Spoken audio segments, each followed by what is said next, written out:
जय माता दी।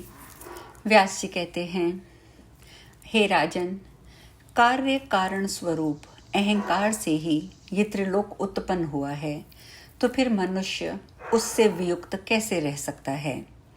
ब्रह्मा, विष्णु और शिव भी त्रिगुण से बंधे हुए हैं। उनके भी शरीरों में गुणों के पृथक पृथक भाव उत्पन्न होते हैं। जब एकमात्र सत्व प्रधान देवताओं की भी यह स्थिति है, तो फिर मनुष्यों की तो बात ही क्या। हे राजन, गुणों का संकर अर्थात मेल सर्वत्र विद्यमान है। कभी सत्व गुण की वृद्धि होती है, कभी रजोगुण की वृद्धि होती है, तो कभी तमोगुण की वृद्धि हो जाती है, और कभी तीनों गुण बराबर हो जाते हैं। वे परमात्मा निर्गुण, निर्लेप, परम अविनाशी सभी प्राणियों में अलक्ष्य, अप्रमेय और सनातन है। उसी प्रकार वे परमाशक्ति भी त्रिगुण ब्रह्म में स्थित अल्प बुद्धि प्राणियों के द्वारा दुर्जेय समस्त प्राणियों की आश्रय है। परमात्मा और पराशक्ति उन दोनों में सदा से ऐक्य है। उनका स्वरूप अभिन्न है। यह जानकर प्राणी समस्त दोषों से मुक्त हो जाता है। इस ज्ञान से मुक्ति हो जाती है वह वेदांत का डिडिम्ब घोष है, जो ये जान लेता है कि वह इस त्रिगुणात्मक संसार से मुक्त हो जाता है। ज्ञान भी दो प्रकार का कहा गया है। प्रथम शाब्दिक ज्ञान बताया गया है। यह ज्ञान बुद्धि की सहायता से वेद और शास्त्र के अर्थ विज्ञान द्वारा प्राप्त हो जाता है। बुद्धि व भिन्न के अनुसार इस ज्ञान के भी बहुत से भेद हो जाते हैं। इनमें से कुछ ज्ञान कुतर्क से और कुछ सुतर्क से कल्पित होते हैं। कुतर्कों से भ्रांति की उत्पत्ति होती है और विभ्रम से बुद्धिनाश हो जाता है। बुद्धिनाश से प्राणियों का ज्ञान नष्ट हो जाना कहा गया है। हे राजन, अनुभव नामक वह दूसरा ज्ञान तो दुर्लभ होता है। वह ज्ञान तब प्राप्त होता है जब उसके जानने वाले का संग हो जाए। हे भारत, शब्द ज्ञान से कार्य की सिद्धि नहीं होती, इसीलिए अनुभव ज्ञान अत्यंत अलौकिक होता है।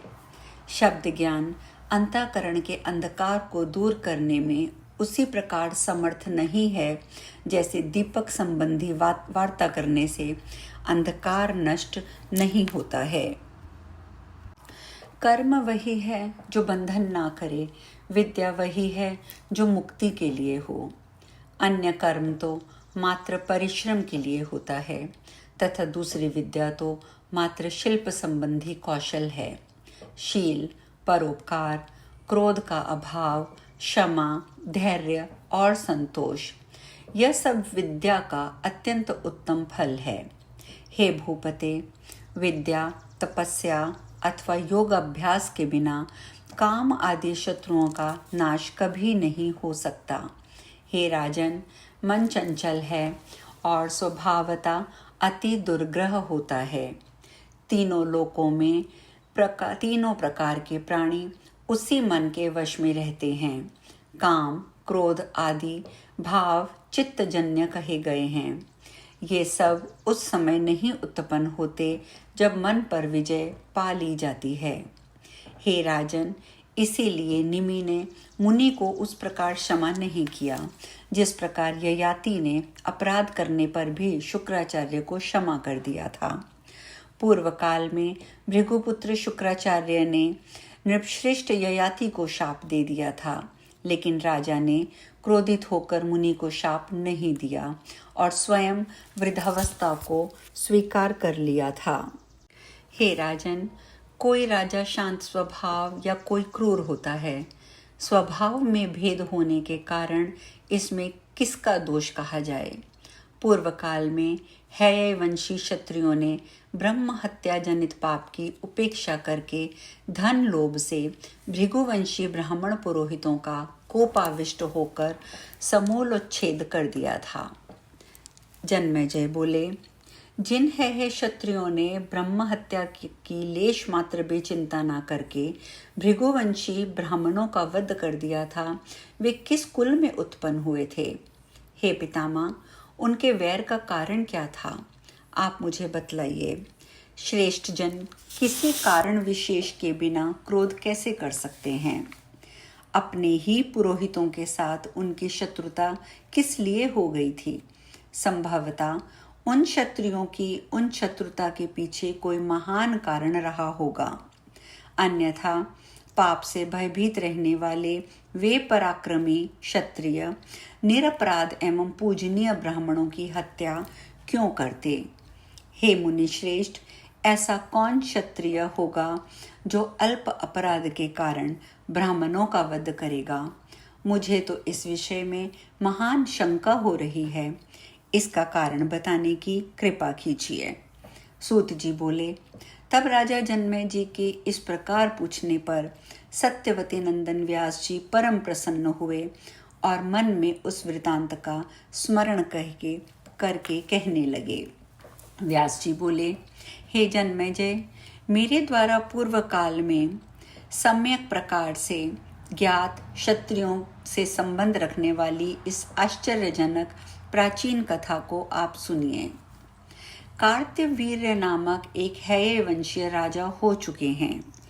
सदा धर्म में तत्पर रहने वाले उन बलवान राजा की 1000 भुजाएं थी। वे सहस्त्रार्जुन भी कहाए गए। वे भगवान विष्णु के अवतार स्वरूप, दत्तात्रेय के शिष्य, भगवती के उपासक, परम सिद्ध, सब कुछ देने में समर्थ और भृगुवंशी ब्राह्मणों के यजमान थे। वे यज्ञ करने वाले, धर्मनिष्ठ और सदैव दान देने में रुचि रखने वाले थे। उन्होंने अनेक प्रकार से यज्ञ करके अपनी विपुल संपदा भृगुवंशी ब्राह्मणों को दान दे दी थी। राजा के द्वारा दिए गए दान से वे भृगुवंशी ब्राह्मण बड़े धनी हो गए। घोड़े तथा रत्न आदि संपदा से युक्त हो जाने के कारण जगत में वे अति प्रसिद्ध हो गए। हे राजन, नृपश्रेष्ठ कार्तवीर अर्जुन के दीर्घ काल तक राज्य करने के पश्चात उनके स्वर्ग चले जाने पर हेयवंशी क्षत्रिय धनहीन हो गए। हे राजन, किसी समय हेय क्षत्रियों को कार्य विशेष के लिए धन की आवश्यकता पड़ी। तब वे धन मांगने की इच्छा से भृगुवंशी ब्राह्मणों के पास गए। उन क्षत्रियों ने अत्यधिक विनम्रता पूर्वक उन ब्राह्मणों से धन की याचना की, किंतु लोभ के वशीभूत उन ब्राह्मणों ने उन्हें कुछ नहीं दिया और बार बार कहते रहे, मेरे पास नहीं है, मेरे पास नहीं है।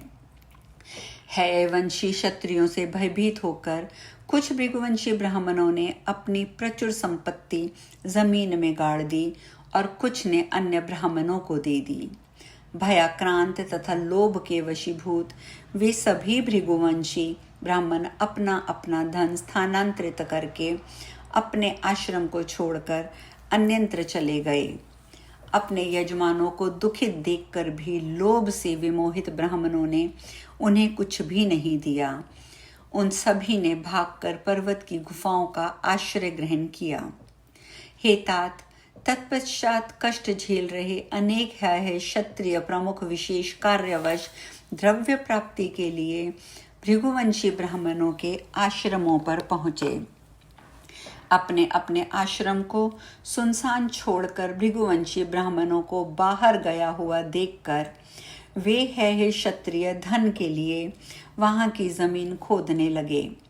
तत्पश्चात किसी ब्राह्मण के घर में जमीन खोद रहे किसी क्षत्रिय ने कुछ पाया। अब परिश्रम के कारण क्षीणकाय सभी क्षत्रियों ने उस धन को देख लिया। उस समय वे जहां जहां भी पता चलता वे जमीन खोदकर समस्त धन ले लेते थे।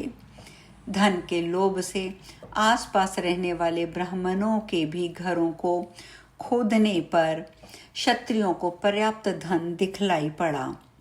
इस पर सभी ब्राह्मण रोने चिल्लाने लगे और भयभीत होकर क्षत्रियों की शरण में गए। बार बार खोजते रहने पर उन ब्राह्मणों के घर से प्रायः सभी धन निकल चुका था। फिर भी वे क्षत्रिय उन शरणागत ब्राह्मणों पर कोप करके बाणों से प्रहार करते रहे। आज हम कथा में यहीं विश्राम लेंगे, आगे की चर्चा कल। जय माता दी।